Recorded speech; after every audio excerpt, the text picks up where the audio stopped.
Right, so I guess I can just start it off then. So hello everybody, hello presenters, hello Bianca and Elisa.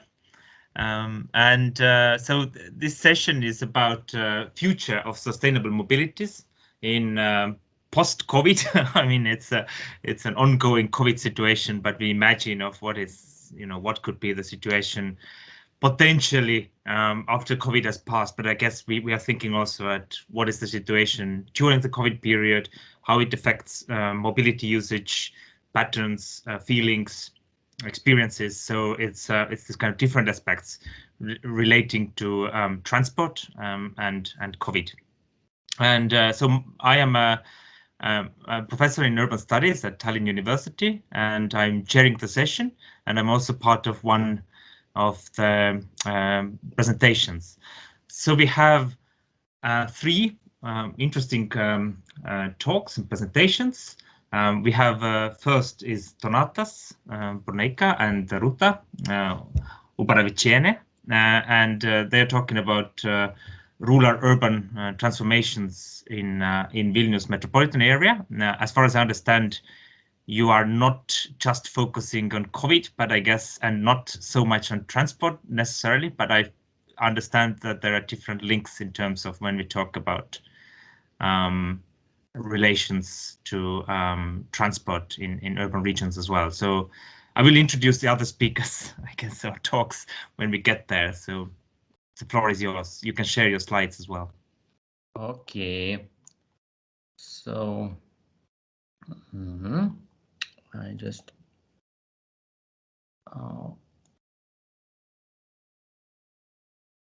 something is somehow going slowly. I think you can see now my presentation, yes?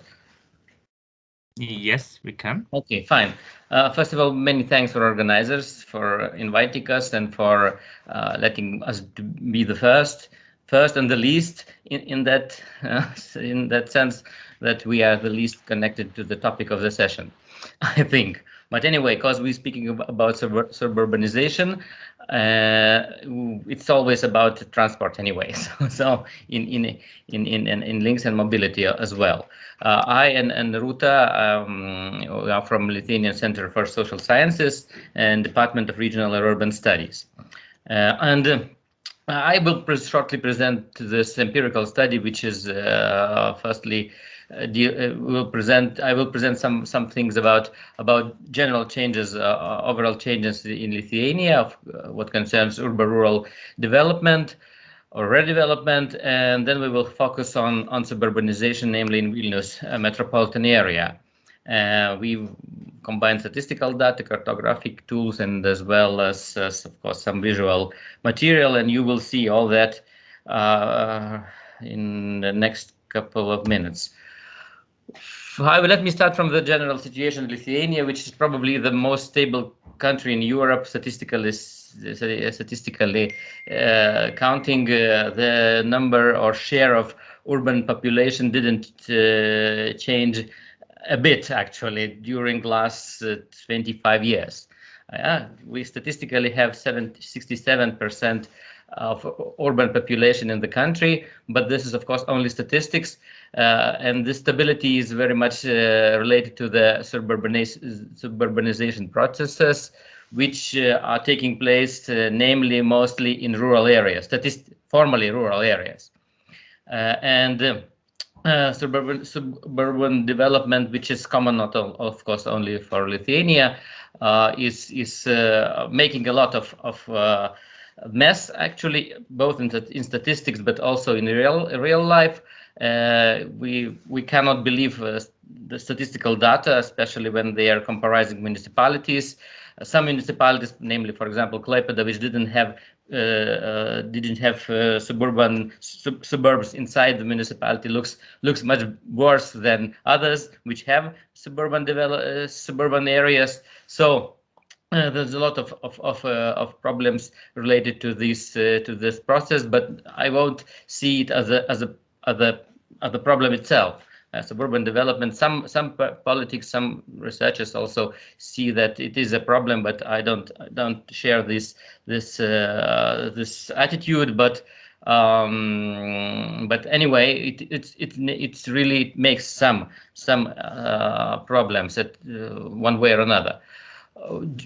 You can take a look at the general pictures of Lithuania, and you can see a map which illustrates population change, and you clearly see that more distant rural areas are losing population very fast. Almost half of population in some areas have been lost in 20 years, less than 20 years actually. And growing areas are used, as you can see, around three biggest cities, and that's why we have stable rural population. And in reality, my PhD student have counted that at the moment, some 17, maybe 20% of population are really rural population, and they're losing residents very fast. We're losing at least very fast until the COVID crisis. We don't have data. Of course, as I said, Lithuania and the Baltics is not any kind of exception. In many ways, I won't go into the theory. You know all that very well. Many theories predict that if government is not involved very much, then this capitalistic economy or capitalistic society will result in some big polarization, differentiation, whatever. If you want to take a better look at what's happening in the Baltic states, you can read a paper from Thilo Lang, which was recently published, and some of the co-authors are also in this conference as well, participating. So just Google Lang and Baltics, and you will find open access paper about that.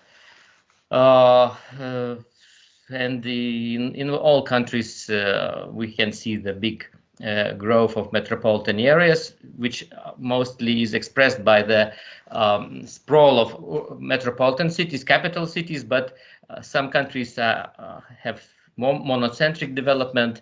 Some, like Lithuania or Estonia, have more multi-center or multinodal, at least to some extent, development. So what's special about Vilnius area? Let me take that problem like that.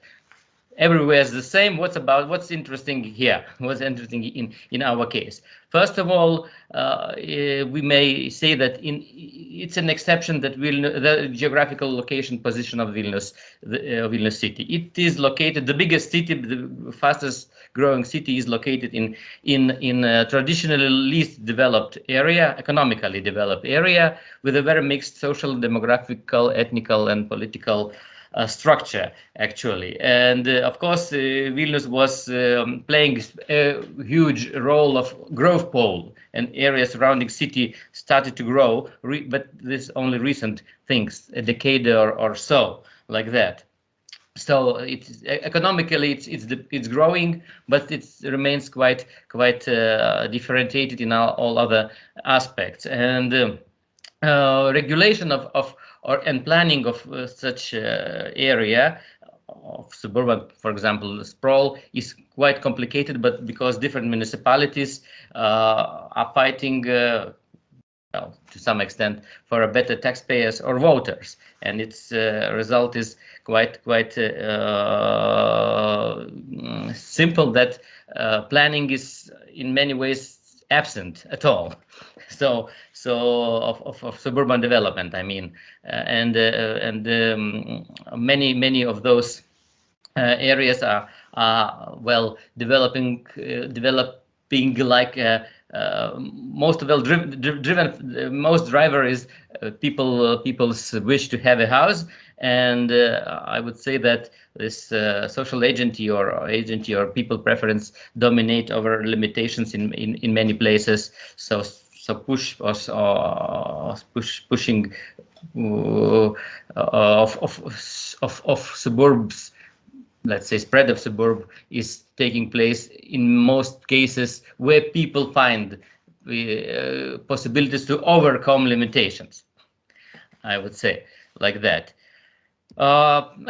Just an illustration. What's this situation in Lithuania? You can see the map on your left-hand side, which illustrates share of Lithuanians. As you can see in the city center, some areas are almost Lithuanian ones, and surrounding areas, peripheral areas, the share of Lithuanians are almost zero. This results also, of course, into some political differentiation, and you can see the map of 2000, which illustrates support, more active support of right parties, conservative or liberal parties, which was still compressed in city center, city core, and this support is growing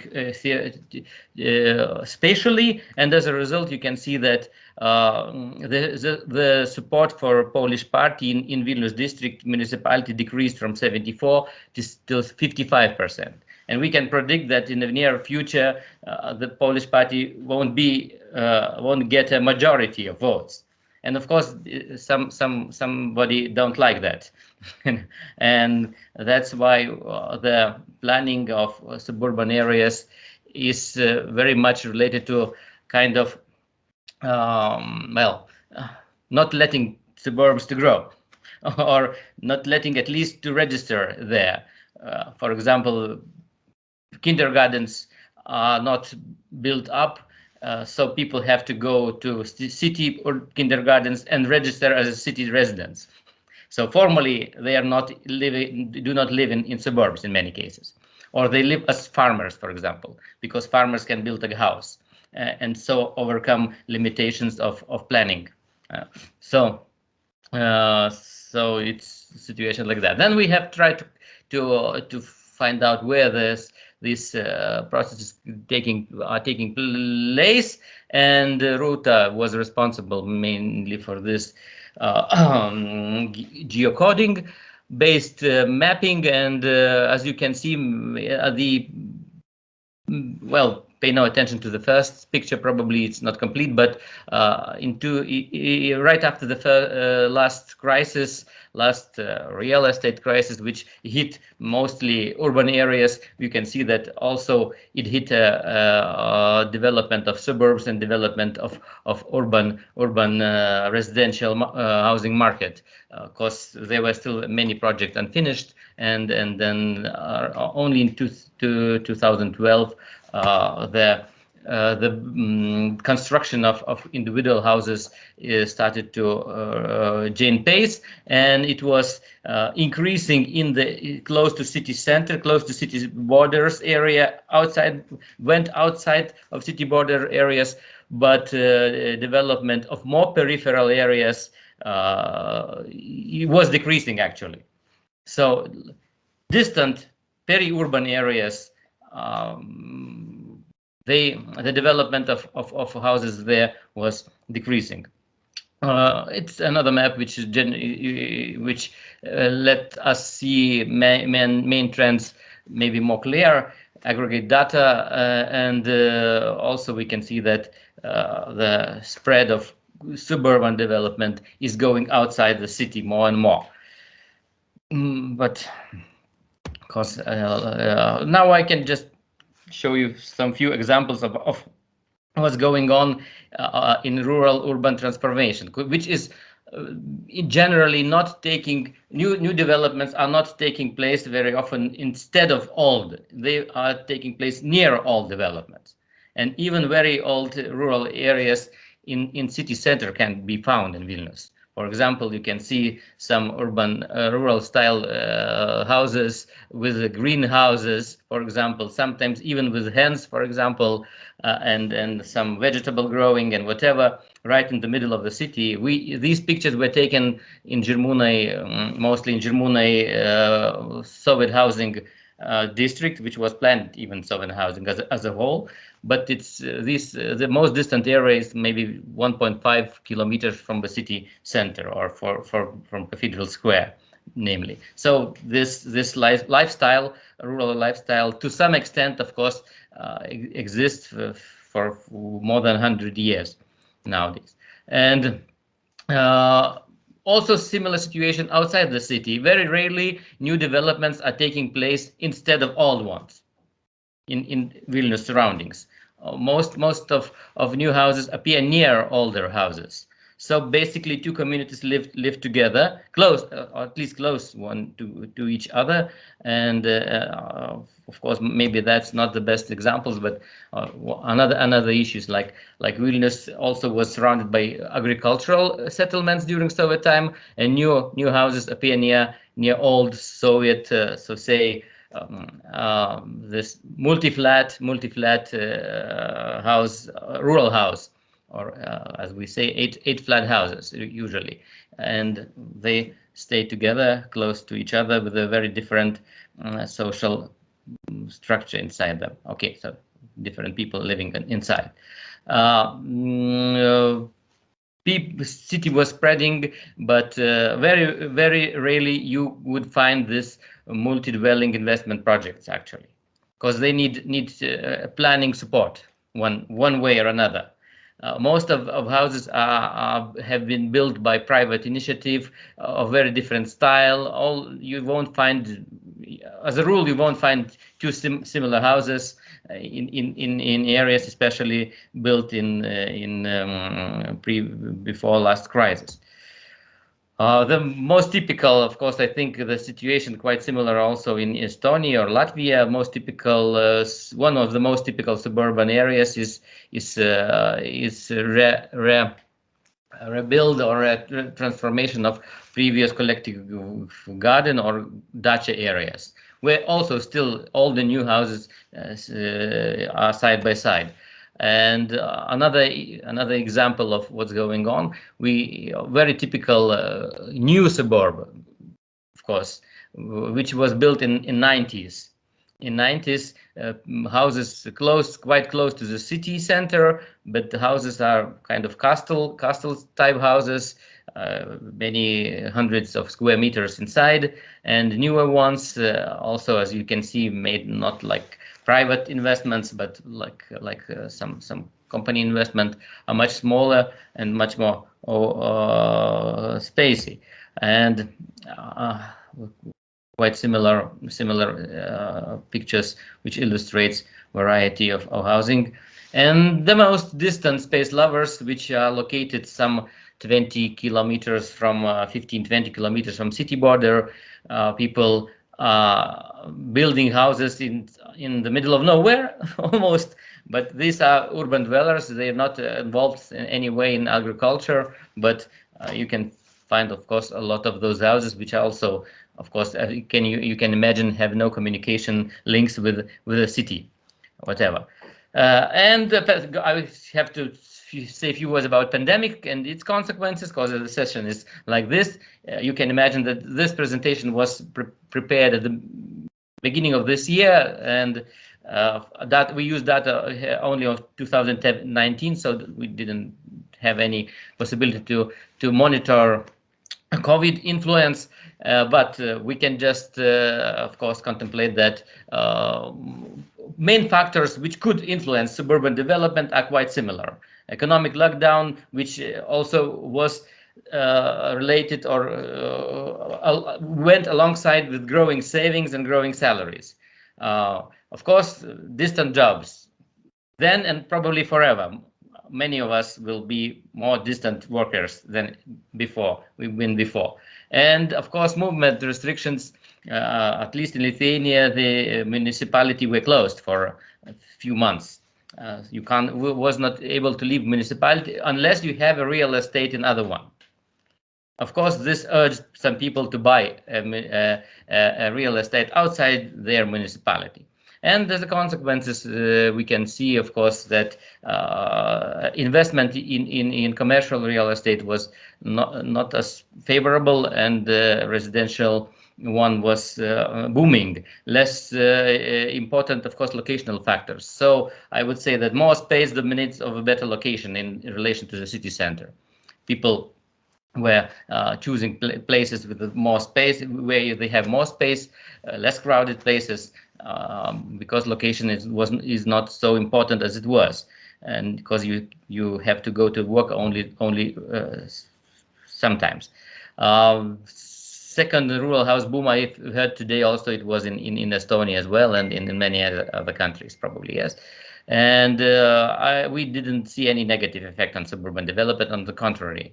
And of course, we see some boom or some increase in developments in peri-urban areas.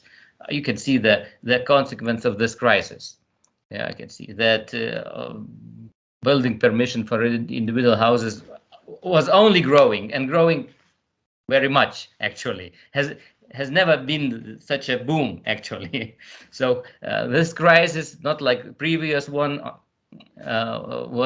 is resulting in bigger spread of individual housing, and by 50% growth was monitored in the beginning of this year.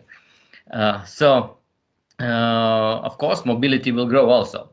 At least maybe not in frequency, but in distances. At least we can say. As we don't have data, but we have a lot of internet media which shows what's happening in real estate market, and all those advertisements or all those papers say that people are buying real estate in a distance, closer or no, like Vilnius and Kaunas residents buy garages in Panevėžys, quarantine facility sells in regions, Lithuanian search by and whatever. Of course, it's difficult to say how much it will affect permanent residentship, of course, but summer residents, at least for some time, or summer residency will go beyond cities or beyond close to the cities. But as you know, probably we've already heard this today, nobody counts temporary residents in Lithuania. So actually, I would say that real number of population in rural areas is much higher in summer than in winter. And then the problem is, of course, that we have 2 long winters. If the warm season was longer, probably we have different residential structures, spatially, I mean. Of course, nowadays they live in cities longer than in rural areas. And just I would like to sum up our I wouldn't say research, maybe survey, maybe it would be the better word, that situation is like that we can't hold people in the cities as many think, and it's very difficult to regulate suburbanization in a sense in the quantities. But of course, if the planning and governance in Lithuania wasn't done strictly inside municipalities, people, nature, and whatever would be much more happy and more sustainable. But at the moment, nobody cares at that, and we still will be seeing different planning, different needs in different municipalities, different parts of urban regions. And this planning doesn't succeed in slowing city sprawl. Maybe even on the contrary, the sprawl, which is limited, it's the quantity of suburbanizers is not decreasing, but the territory which they occupy is increasing. So this prevention prevention or fighting with the suburban development results in more dispersed residency or dispersed settlements, which are more expensive to keep in order. So that's it, probably. Thank you very much for your attention. Many thanks. We have about 3 minutes or so, or 4 minutes perhaps, for questions and comments from the audience as well. I mean, if I could actually start, perhaps. Yeah. I mean, you didn't talk much about transport, but of course the transport is actually there in the background, because when you talk about suburbanization, you talk about increase of driving, especially in this kind of sprawling suburbanization. And I just wonder how much, I mean, I know the Estonian context and the complications around that, but how much there is any sort of push by the regulators and government to concentrate this kind of sprawl and try to focus on certain areas, and also develop public transport and all the rest of it, which could improve actually the mobility situation as well. All this is in the hands of municipalities. So Vilnius municipality doesn't care very much what's happening outside city borders, where majority of suburbanizers live. Inside the city, we have a strong push of making city more dense. That then we will have probably less transport flows, not so numerous transport flows, but actually I would say that even we have a lot of issues related to complaints, for example, of residents living in the suburbs, that municipality doesn't care of roads, of better links, of bus stops or whatever, because municipalities doesn't care very much about residents which are not their voters, actually, because so that's always a problem, and of course I wouldn't say that there are no development. They're constructing some better roads, but some, like I would say, centralized push to make a city region or metropolitan area more compact, more better connected, and better functioning is not existent. I know maybe Ruta has different attitude, different impression, because from my point of view, I doubt. Yeah, I think there are lots of dimensions on this, and also the links with COVID and this suburbanization and transportation. So I see many, things that are improving in this kind of mix of three areas, but also things that are not really improving. Like, people are buying houses somewhere outside the cities. They probably use less cars on the daily basis if they work from home. But at the same time, public transport struggled a lot also during COVID and pandemic, because people were not using it. And I think still they are not some of them are not very happy to use it. And yeah, I don't know. To sum up everything, what is the future for the sustainable mobilities and, unsustainable development? Yeah, nobody sees these areas as a single unit, or plans them as a single unit. Of course, we have general plan of Lithuania, which can, see that there's something. But in reality, the most important planning documents are concentrated in the hands of municipalities. They can cooperate. In some instances, they do this in other cities, where there's not so big differences between areas, let's say ethnical or social, whatever. But in other places they don't, and that's it. Yeah, but part of the decisions and the sustainability is in the hands of the humans themselves. So whether they use 3 cars in one family, or they use bicycles or public transport. I mean, it was interesting you showed this kind of increase of development actually in the COVID time, and of course the question is whether it's people, it's rather probably second homes that they build.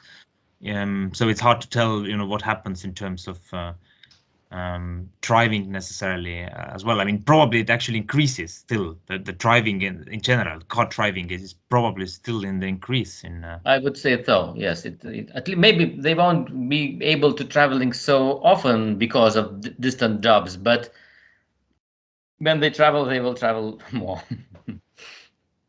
Even summer house means that they will be traveling every weekend, for example, somewhere else. Yeah. Any other questions or comments? We have a few minutes.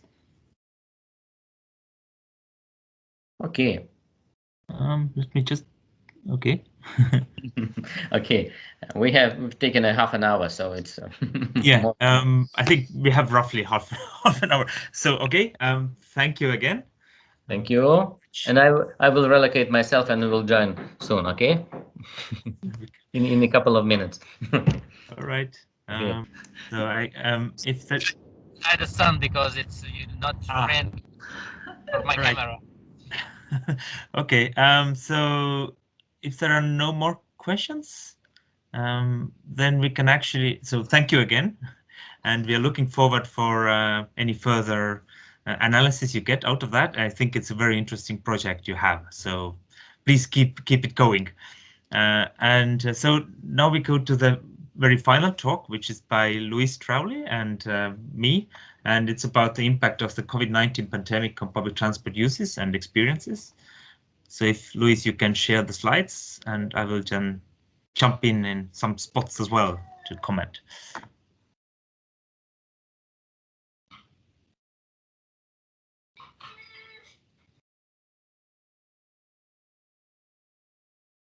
All right. I hope you can see the slides. Yes, we can. Wonderful. You can just put them full screen as well. They're full screen already on my but they are not for us. Then let me try again. Now better? Nope.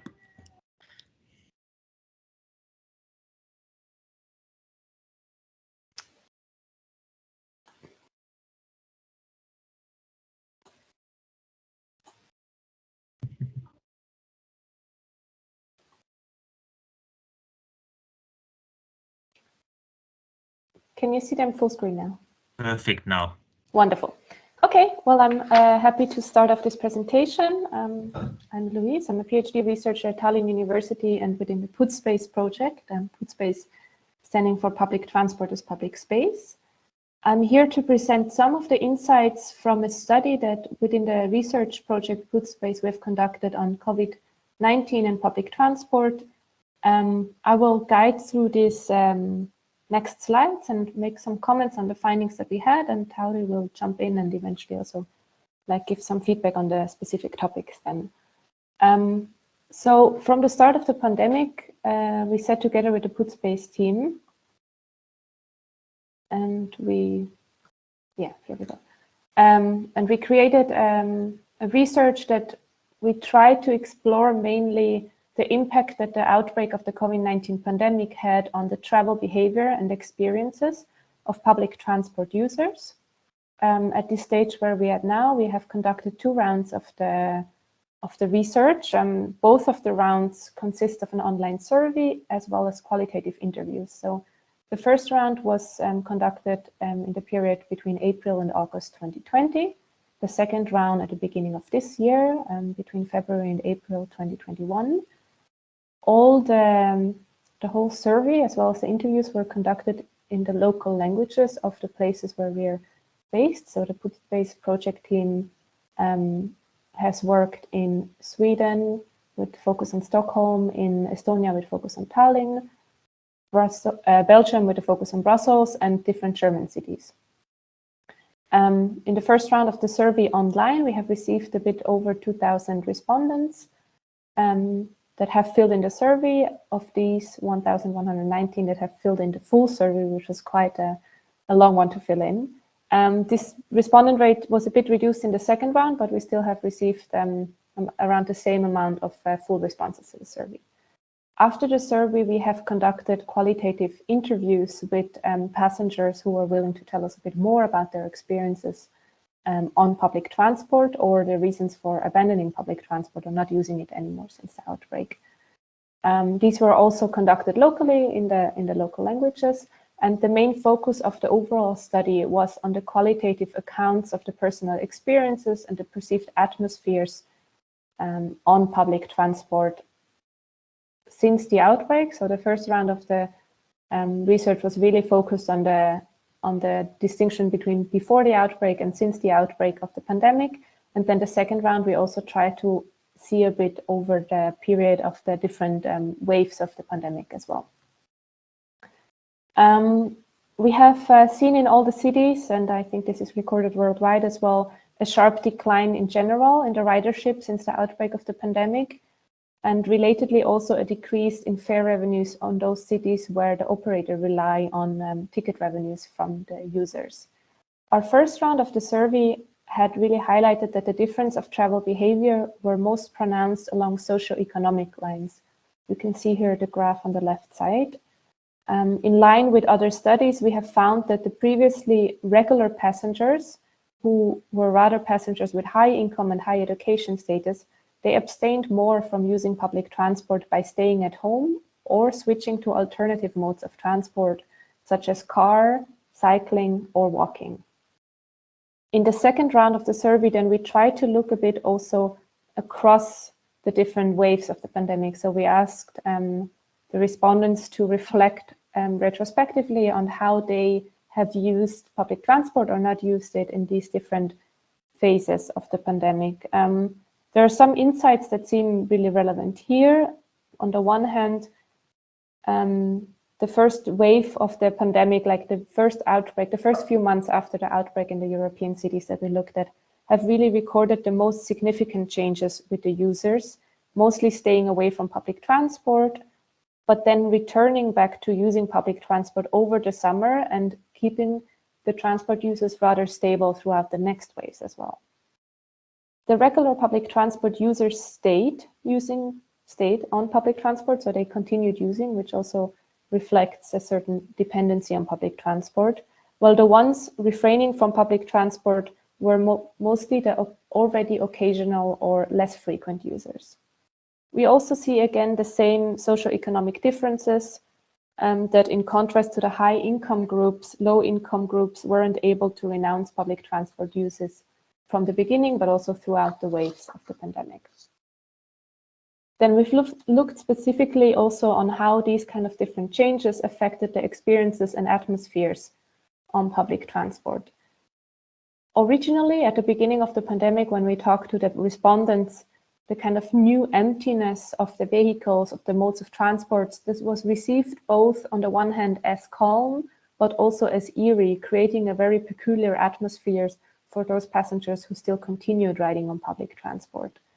In the second round of the survey and also the interviews that we've just recently conducted, this emptiness was mainly attributed back to the first wave of the pandemic, but got lost quite soon after people or passengers have changed back to using public transport in the second wave. This kind of emptiness the perceived emptiness was replaced to a narrative of back to the normal or back to the crowded public transport that I knew before, which for many passengers actually caused a really sense of unease or anxiety as well, being back in a very crowded, narrow space of the public transport, specifically in the metro. For this reason also, we have included in the second online survey a question on feeling of safety or anxiousness. And there we have not really found specific or significant differences across the regions we looked at or across age, but interestingly, a very important difference in gender. So while men rather disagree with feeling anxious or unsafe, women or respondents who identify as women in the survey have definitely agreed much more that they do feel unsafe or anxious when riding on public transport, which of course is not only COVID related, but also relates to other experiences that women users do make in public spaces in general. I'll hand to Tauri. Yeah, I mean, the only point I wanted to make as well is about the selective fear, and the fear is something that can be called a privilege as well, because if we consider those who have actually abstained or not using public transport, they are mostly the people with actually higher income and also higher education, and those who are much more dependent on public transport are those with lower income. So there's a pattern of those who can actually choose other modes of mobility, that they have actually made this choice of withdrawing from public transport. So there's this kind of inequalities in terms of how COVID affected public transport use, and also what is the meaning and meaning of fear in this circumstances. I think you can change the slide. Mm-hmm. Yeah, we had then looked into also how the passengers engage with kind of the material environment on public transport, and found that there was definitely an increased sensitivity or even a hypersensitivity towards the material surroundings and other passengers. This means that passengers definitely reflected more on what it means for them to touching surfaces, trying to avoid touching surfaces. And in this sense, also the safety measures that were introduced on public transport. At the beginning, there were a lot of physical distance measures, but also the disinfecting of vehicles or the introduction of mask wearing, mandatory mask wearing regulations was actually perceived by the passengers who still were on public transport as contributing to their well-being and their feeling of safety as well.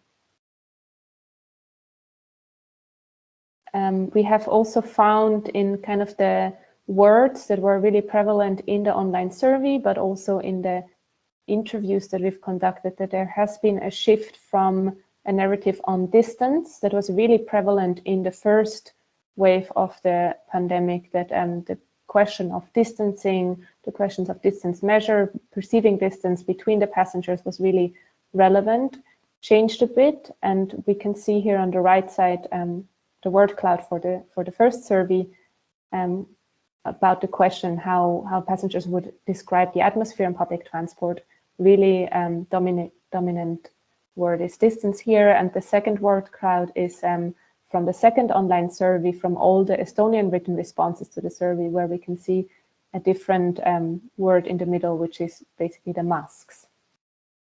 I'll also let Tari add a bit to that. I think you already talked most of that, but yeah, I mean it's particularly the shift away from surfaces to air as the main thing to fear and the main source of danger. It reflects also, of course, the general understanding of how the COVID spreads and the general discourses around that. Of course, the surfaces are still there. People are cleaning their hands and etc., and are aware of that. But whereas in the first wave, it was very much about being afraid of everything around you, and particular surfaces which you need to touch in public transport, right? It's almost impossible to travel on public transport without touching something. Okay, in trains it could be different, but in buses you need to hold the handle, and then we had some different practices as well of those, whether you prefer to sit or whether you prefer to stand up. I mean, there were two groups of people, with some preferring to sit and some preferring to stand. But now, I mean, the much more discussion about the air and masks was something that all the interviews were reflecting on that of sort of sociality around masks as well, in terms of how others behave in relation to masks. So that's something that is really at the center in the second wave, and I think what has come after that as well. Mm-hmm.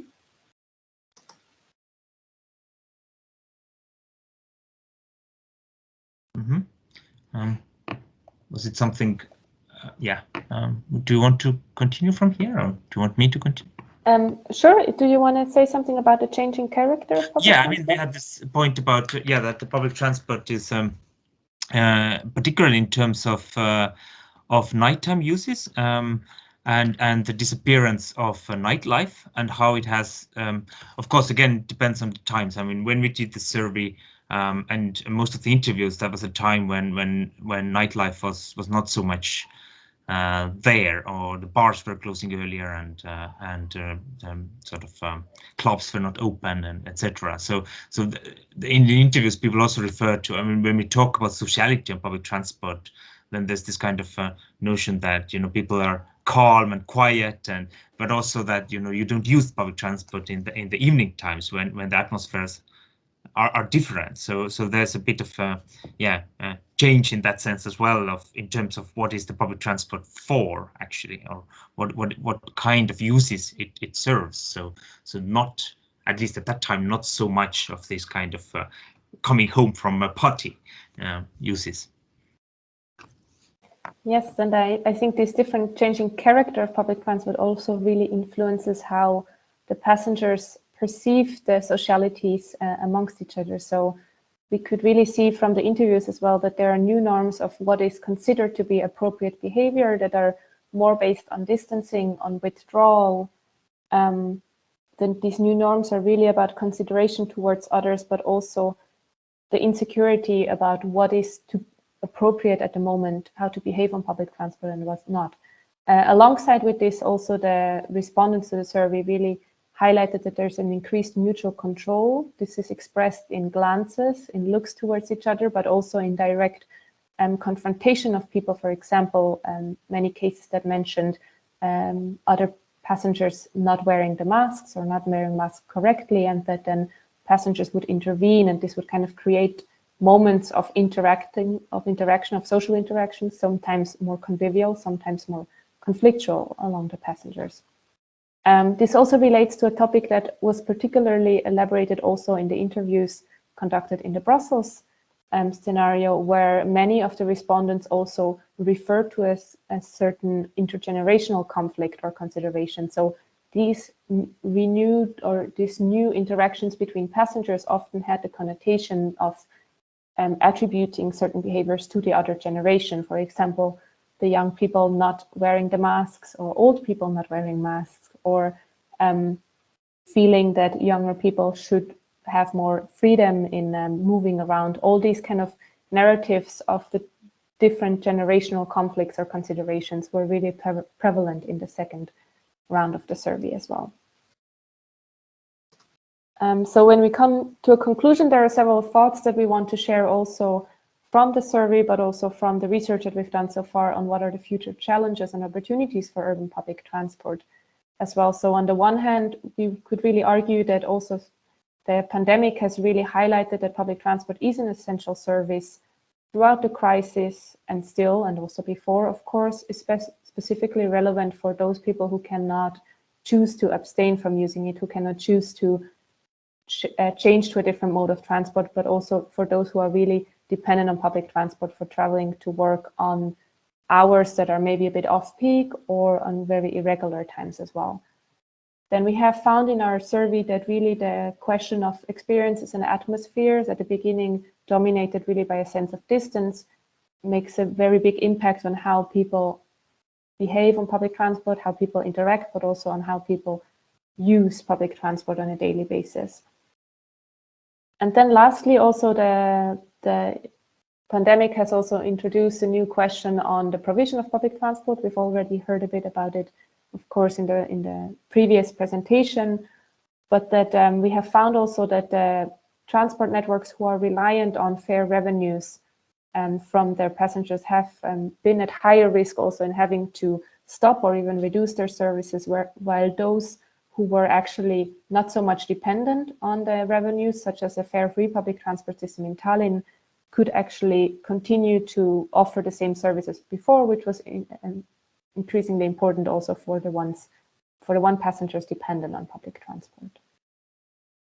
Would you like to add something? Yeah, I mean, just I think the final question relates to what happens in relation to different modes of mobility, and what we have seen is the emergence of cars as a safe bubbles in otherwise potential infections from COVID-19, but also the question of increase of cycling and what is the situation of public transport in all of that. I mean, in general, public transport has reduced ridership in all over Europe and world, and so the question is whether cycling could, take over the uses that were previously done on public transport.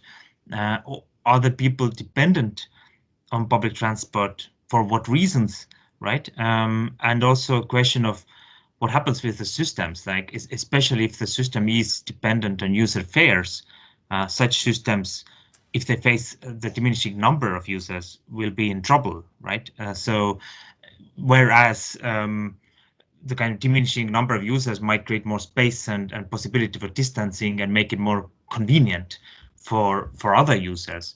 But yeah, of course, this only works if the money is still there to actually run the system. So in that context, this kind of fare-free public transport of Tallinn has been more resilient to these changes. But I guess there's a lot which can still be discussed and is uncertain.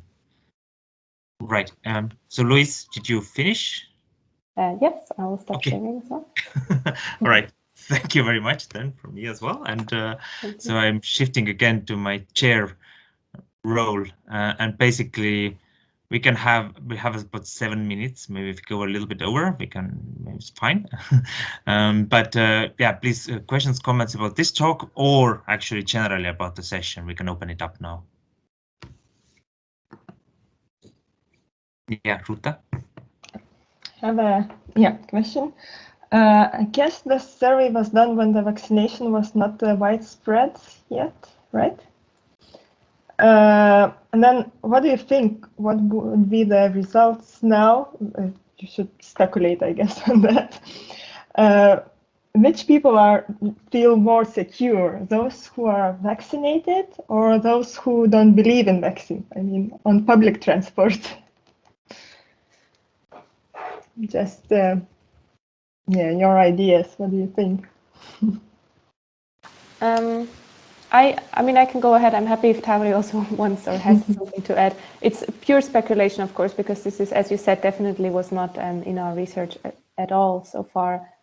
And we stopped exactly at the moment before kind of vaccinations were open to kind of a broad public and really made available. I would say there are several aspects. I mean, from the personal experience that I have in Tallinn also, I had the feeling that definitely the mask wearing was decreased a lot since the vaccination was introduced. So maybe I could not, I mean, I don't know who are the persons who do not oblige to wearing a mask, but maybe there has also been at the beginning when vaccinations were introduced a bit of confusion whether wearing a mask is still mandatory for those people who are vaccinated. So it might be that actually vaccinated people feel more safe because they feel like they have kind of a safety shield around them and don't need to oblige to like the rest of the measures. On the other hand, also, and this is also more speculative, but I think there's an argumentation also that those persons who are already critical against vaccinations are also critical against other measures, right? So not really following the measures introduced in general by service providers and kind of criticizing the question of the heaviness of COVID in general. So this might also lead to a more feeling of safety with that if someone doesn't take it too serious. But yeah, that's two very speculative answers. I would guess it is the latter one, but again, it's the speculation that those who are vaccinated are the ones who are also wearing masks because they are generally more concerned and take care of that. Yeah. In Lithuania, it was considered to introduce kind of law that the public transport can only be used among those who are vaccinated. Oh, wow. Not to spread the virus. But at the same time, there was a new bus introduced which runs through the cities to the vaccination centers. So it does not go in line. Yeah, that's interesting. But this law was not introduced. Not it was law. rejected. Yeah. So I see Chiara and Jean as well. Who wants to go first? Chiara, yeah. Sorry. Yeah. Thank you very much for a very interesting study and presentation. Yeah, I see many connections also with our study, and yeah, I'm glad to see that these questions are investigated also in a very in-depth way. And you said that safety measures contributed to safety. To a feeling of safety among users, including not only hygiene measures, but also mask wearing. And I was wondering if you saw anything interesting in relation to that for the Swedish case, where mask wearing was not compulsory on public transport, but was only recommended in a second stage. So from December 2020, I guess. Jean, you can say if I'm wrong. So I was wondering if any theme related to mask wearing appeared in the Swedish interviews or in the survey that you think are interesting. Yeah, I mean, the survey I think we had, but the interviews, the Marcus didn't do the interviews for the second round, if I'm not mistaken. Okay. But so we don't have interview data, but we have survey data. Yeah. Survey data. But Luis, you wanted to say something as well. Yeah, I wanted to say the same. So for the second round, we didn't have the interviews in Stockholm, but we do have the survey data, and I would have to look into it again to give you like a specific answer about the Swedish case. I don't know it by heart. I remember that from the first survey we did, it was an interesting discussion we had because like the time periods more with the measures introduced overlapped more in the other regions, and the Swedish case was kind of apart. So we also discussed a lot about how kind of the different feelings of safety, but also we observed that, of course, the drop in passenger numbers and in people who shifted transport modes and felt dependent on public transport was very different in the case of Stockholm that we looked at than in the other cities we looked at. But I'm happy to look into it also and give you like a feedback afterwards. We should do a word cloud again. Yeah. I don't know if we have a Swedish word cloud and if masks are the key ones there, but yeah, something. We can do one and we can share it with you afterwards. I'm happy Thank to do you. that. That would be great if you have the time. Thanks. Jean had a question as well. Yes. Thank you very much for your presentation as well. I just wanted to ask, I may have missed it when you were presenting the surveys. Was it a panel design or were they two separate surveys among a random sample? How to say? It's a Lime survey, web-based survey. So it is. They are not the same respondents. They are run separately. Yes. And it was spread through web chat as you did as well. I mean, the social media and etc. etc.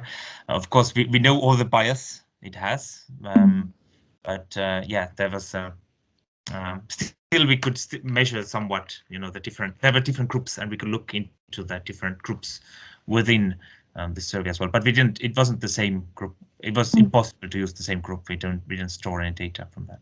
Yeah, I just wondered if you could see any changes on the individual level. It would be interesting to see if a certain individual, but yeah, it's also very challenging to have people sign up in such a way.